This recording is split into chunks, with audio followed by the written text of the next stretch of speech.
प्यारे बच्चों नमस्कार। बच्चों आज हम कक्षा 12 के एनसीईआरटी मैथ का अध्याय 4 सारणी स्टार्ट करेंगे और आज का जो लेक्चर होगा इस सारणी के बेसिक सभी जानकारी को देगा। ठीक है बच्चे, तो आप लोग इस वीडियो को अंत तक देखिएगा और आप लोग सारणी समझ जाएंगे कि ये सारणी की आवश्यकता क्यों पड़ी, कैसे सारणी को परिभाषित किया गया। तो उसी सब बेसिक जानकारी के साथ हम आए हैं आप लोगों का टाइम की बचत करने के लिए थोड़ी सी बातों को मैंने यहाँ पर लिख दिया है, बाकी सब हम बताएंगे, एग्जाम्पल देंगे। अगर इतनी सब बातों को आप सीख लेते हैं तो आपको सारणी का जो है 4.1 का एक्सरसाइज आप लगा लेंगे, बस ये बेसिक लेक्चर को पढ़ लेने से। ठीक है बच्चे, तो चलिए हमारे साथ जुड़ जाइए, अंत तक वीडियो को देखिएगा। अच्छा लगेगा तो इसको लाइक शेयर और सब्सक्राइब जरूर कीजिएगा बच्चों। ठीक है बच्चों, इसको देखते हैं। तो सारणी का अध्याय है और मैंने एक यहाँ पर छोटा सा अपनी भाषा में आपको एक हेडिंग लिख दिया है, परिभाषा के लिए बेसिक जानकारी। परिभाषा के लिए बेसिक जानकारी हम आपको दे रहे हैं। ये बेसिक जानकारी कहीं और से नहीं आई, कक्षा 10 के तीसरे अध्याय 2 चरों के रैखिक समीकरण के युग्म से आई। ठीक है बच्चे, 2 चरों के रैखिक समीकरण के युग्म आप थोड़ा सा सोचेंगे तो आपको वहीं से जानकारी निकल के आगे सारणी का।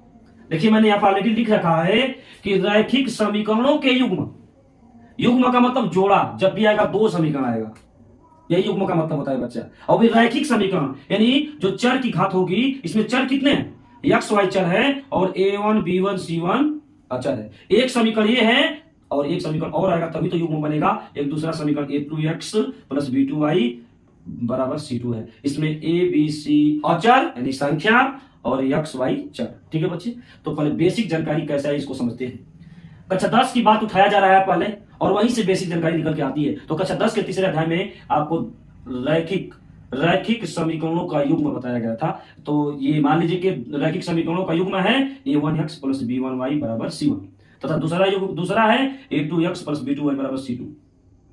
इस रैखिक समीकरण के युग्म को आप कक्षा 10 में हल करते थे। जब भी 2 समीकरण को हल किया जाता है तो x और y का मान निकालते थे। तो वो काम अब यहाँ पर नहीं करना है। यहाँ पर हम लोग क्या करेंगे कि जो ये रैखिक समीकरण का युग्म दिया है इसको हम आव्यूह रूप में बदलने सीखेंगे। ये नई जानकारी है बच्चा। तो इस रैखिक समीकरण के युग्म को आव्यूह रूप में कैसे बदलेंगे थोड़ा गौर से देखिएगा। बताइए, इधर बराबर के ये इधर वाला पार्ट बायां पक्ष होता है, बराबर का उधर वाला पार्ट दायां पक्ष होता है। तो बायां पक्ष में अचर कौन कौन है, a1 b1 a2 b2। आव्यूह रूप में बदलना है युग्म को, इस समीकरण के युग्म को आव्यूह रूप में बदलना है। तो अचर का एक आव्यूह बनाइए, अचर का एक आव्यूह बनाइए, ये हो जाएगा a1 b1 a2 b2। ठीक है बच्चा, उम्मीद है आप समझ पा रहे हैं। बाएं पक्ष में जो बराबर का बायां पक्ष है इसमें के अचर का एक आव्यूह बनाया और इसमें चर क्या है, एक्स वाई। इसको एक ऊर्ध्वाधर लाइन में लिख देंगे, एक ऊर्ध्वाधर लाइन में लिख देंगे। ये एक्स और क्या है बच्चा, ये एक्स और ये वाई है, कोई दिक्कत नहीं। और बराबर के जब बराबर बीच में है तो यहाँ बराबर का चिन्ह लगाएंगे और इसको भी एक ऊर्ध्वाधर लाइन में लिख देंगे, एक स्तंभ में लिख देंगे। तो ये आपका हो जाएगा ये रैखिक समीकरण का जो युग्म है ये आव्यूह रूप में बदल गया। इसका इस आव्यूह का नाम मैं दे देता हूं आव्यूह ए, इस आव्यूह का नाम मैं देता हूं आव्यूह एक्स और इसका मैं नाम देता हूं आव्यूह बी। कोई दिक्कत नहीं है बच्चा। ठीक है, तो ये कक्षा 10 में रैखिक समीकरण का युग्म देता था। उस रैखिक समीकरण के युग्म को हम 12 क्लास में आव्यूह में बदलने अभी सीख लिए। अब कितना भी समीकरण कितना भी दिया है, 3 भी समीकरण रहेगा तो बस समझिए कि बराबर के बाएं वाले पार्ट में जो अचर होगा उसको एक जो है आव्यूह बना देंगे और एक्स जो चर होगा उसको एक स्तंभ में लिख लेंगे और दाएं पक्ष के जो अचर होंगे उसको स्तंभ में लिख लेंगे। ठीक है बच्चा, उम्मीद है कि ये बात आप लोग समझ गए। ठीक है, अब सुनिए, कक्षा 10 की बात जो इस आव्यूह को, इस रैखिक समीकरण के युग्म को आव्यूह में बदल लिए तो आप कक्षा 10 में ही एक बात और सीखे होंगे कि 2 रैखिक समीकरणों का जो युग्म होता है उसका एक अद्वितीय हल कैसे निकलता है। कक्षा 10 में सीखे थे एक अद्वितीय हल कैसे निकलता है। एक अद्वितीय हल का मतलब क्या होता है, x का केवल एक मान और y का केवल एक मान निकले, वही होता है अद्वितीय हल। ठीक है बच्चे, तो आप बताइए कि आपने इस युग्म को आव्यूह में बदल लिया तो अब इस रैखिक समीकरण के युग्म का एक अद्वितीय हल कब मिलता है। तो यहाँ पर लिखेंगे अब हम जानते हैं क्योंकि 10 में पढ़े हैं, अब हम जानते हैं कि दिए गए समीकरण निकाय का एक अद्वितीय हल तब होता है जब, एक अद्वितीय हल तब होता है जब जो a1 बाई a2 है, जो a1 बाई a2 है ए not equal to b1 by b2। जो बच्चे अच्छे से पढ़े हैं समझ पा रहे होंगे कि समीकरण निकाय का एक अद्वितीय हल तब होता है जब एक अद्वितीय हल का मतलब कि इन समीकरणों को हल करने पर केवल एक x का मान मिले और केवल एक y का मान मिले, उसी को एक अद्वितीय हल कहते हैं। तो मैंने बोला कि इस समीकरण निकाय का एक अद्वितीय हल तब होता है जब a1 by a2 is not equal to b1 by b2। इसको थोड़ा सा हम सॉल्व करेंगे बच्चा। सॉल्व कैसे करेंगे, इंप्लाइड का चिन्ह माना बताइए A1 में तिरछा ऐसे गुणा करेंगे तो A1 में गुणा हो जाएगा B2 का, बीच में नॉट इक्वल टू हो जाएगा क्या बच्चा, बीच में नॉट इक्वल टू है तो लग जाएगा ये B1 में A2 का गुणा हो जाएगा, यानी A2 B1 हो जाएगा। ठीक है बच्चा, इसका इसमें गुणा, इसका इसमें गुणा कर दिया, कोई दिक्कत नहीं। इसको मैं इधर ला दिया अगले स्टेप में, जब इसको इधर लाऊंगा तो A1 B2 माइनस, ये प्लस तो माइनस होगा, minus A2 B1 is not equal to 0। एक यहां से चीज मिला, यानी इस समीकरण निकाय का एक अद्वितीय हल तब होता है, हम जानते हैं कि दिए गए समीकरण निकाय का एक अद्वितीय हल तब होता है जब A1 by A2 is not equal to B1 by B2। इसको मैंने थोड़ा सा हल किया तो A1 B2 is not equal to A2 B1, और इसको मैंने बाएं पक्ष में ला दिया। यहाँ जो ये वाला पार्ट है, इस वाले पार्ट को थोड़ा ध्यान दीजिए, ये वाला पार्ट जो है समीकरण निकाय के अद्वितीय हल को बता रहा है। तो यहाँ पर लिखेंगे यहाँ A1 B2 minus A2 B1, यही ना बच्चा, यही ना है, A1 B2 minus A2 B1। ये कर क्या रहा है, समीकरण निकाय के, ये जो समीकरण निकाय है, समीकरण निकाय के अद्वितीय हल को बताती है। ये वाला जो मान है ये समीकरण निकाय के अद्वितीय मान को बताती है। ठीक है बच्चा, अद्वितीय हल को बताती है, जो किससे संबंधित है, A1 B2 A2 B1, ये समीकरण निकाय के, ये वाला पार्ट बच्चा समीकरण निकाय जो ये है इसके अद्वितीय हल को बता रही है। ठीक है, एक x का और एक y का मान को बता रही है।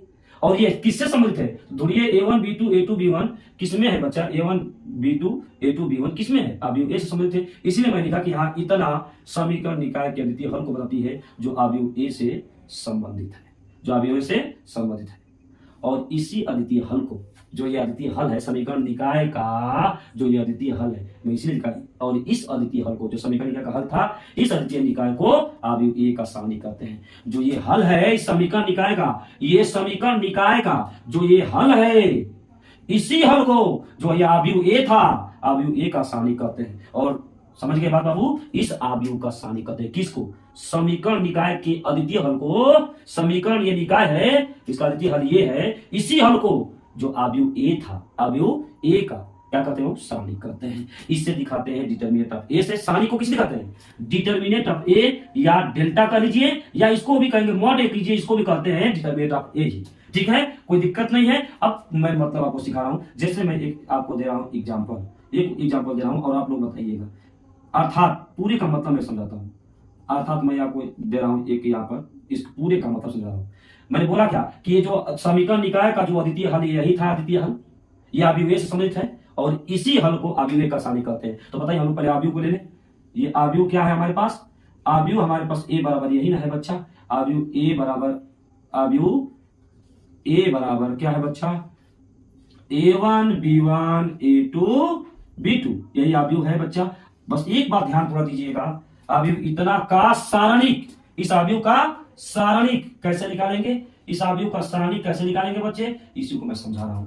एक बात एकदम ध्यान दीजिएगा, सारणिक अवयव से ही बनता है। किससे बनता है बच्चा, सारणिक अवयव से ही बनता है। तो अवयव में ये बड़ा कोष्ठक कैसे लगता है, अवयव का सिंबल ऐसा होता है, लेकिन इस अवयव का सारणिक अगर लिखना होगा, सिंपल बात है, इसका सारणिक को किससे दिखाते हैं, डिटरमिनेंट ऑफ ए से दिखाते हैं।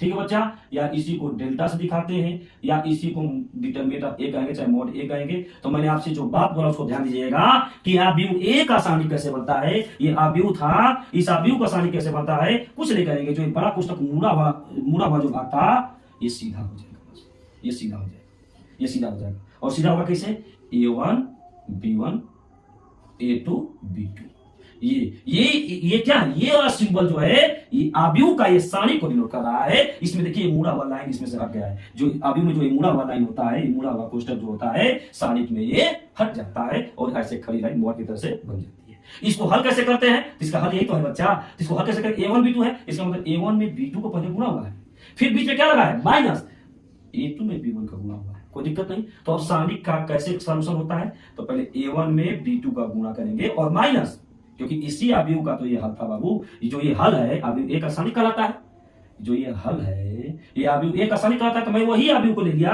और इसको सारणी पे पूरा इसीलिए अर्थात लिखा हूं, इसी को मैं समझा रहा हूं बच्चा। डिटरमिनेंट ऑफ इस अवयव का डिटरमिनेंट ऑफ ए कैसे निकालेंगे, तो ये बंद लाइन को, बंद कोष्ठक को, ऐसे बड़ा कोष्ठक था इसको ऐसे मॉड बना दीजिए, और इसका हल जब ये है यही आंसर आना चाहिए। तो A1 में B2 को गुणा करते हैं, फिर माइनस लगाते हैं, A2 में B1 पूरा। उम्मीद है कि आप लोग समझ रहे हैं, समझ है तो कमेंट कीजिएगा। मैं और भी अच्छा जो है आपको आप सपोर्ट करेंगे तो और भी अच्छा आपको लेक्चर मिलता जाएगा बच्चे। ठीक है, चलिए, तो ये आपका जो है आपका सारणी का बेसिक हुआ, कैसे सारणी का आया।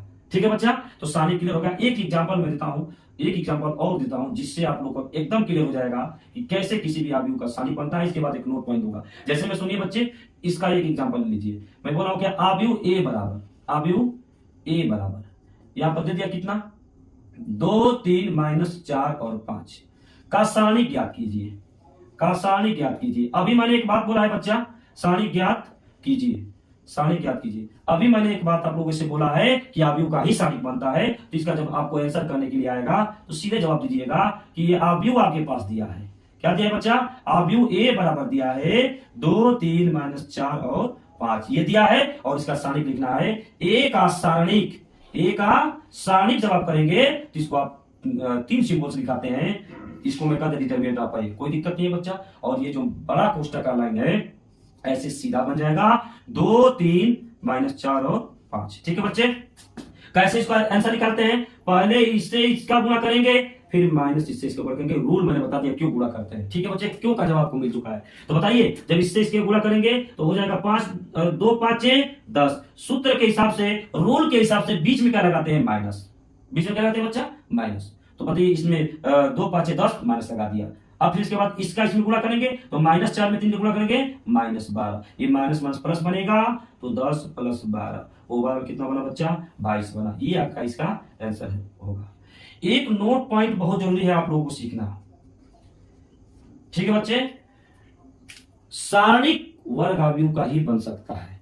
वर्ग आव्यूह जानते ही हैं, पंक्तियों की संख्या अगर स्तंभों की संख्या के बराबर होगी तभी जो है सारणिक बनेगा। यानी सारणिक किसका होता है, सारणिक केवल वर्ग आव्यूह का ही बन सकता है। सारणिक केवल वर्ग आव्यूह का बन सकता है। अच्छा, वर्ग आव्यूह क्या होता है, जिसमें पंक्तियों की संख्या स्तंभों की संख्या बराबर होगी तो वही वर्ग आव्यूह। इसमें कई पंक्ति है, 1 2 पंक्ति और 2 स्तंभ। इसमें 2 पंक्ति 2 स्तंभ है, इसका मतलब इसका कोटि कितना है, 2 × 2। तो 2 को पंक्ति है, 2 को स्तंभ है। जब पंक्तियों की संख्या स्तंभों की संख्या बराबर होगी तो वर्ग आव्यूह रहेगा। ठीक है बच्चे, तो हम आपको ये आपका बेसिक दिए है सारणी का। मैं इसका आप लोगों को, इसमें भी आव्यूह जो है होता है, स्तंभ आव्यूह, अरे सारणी भी 3 रूपों में मिलता है। उस सारणी को मैं अगले लेक्चर में दूंगा। पहले आप लोग इसको ध्यान से देखिए और सवालों को सॉल्व करेंगे तो मिलेगा, एक्सरसाइज भी इस पर चलेगा। ठीक है बच्चे, बहुत आसानी से चीजें क्लियर हो जाएगी, पर इसको देख कर नोट कर लीजिए। ठीक है बच्चे, तो आज के लेक्चर में बस इतना ही। बहुत बहुत धन्यवाद।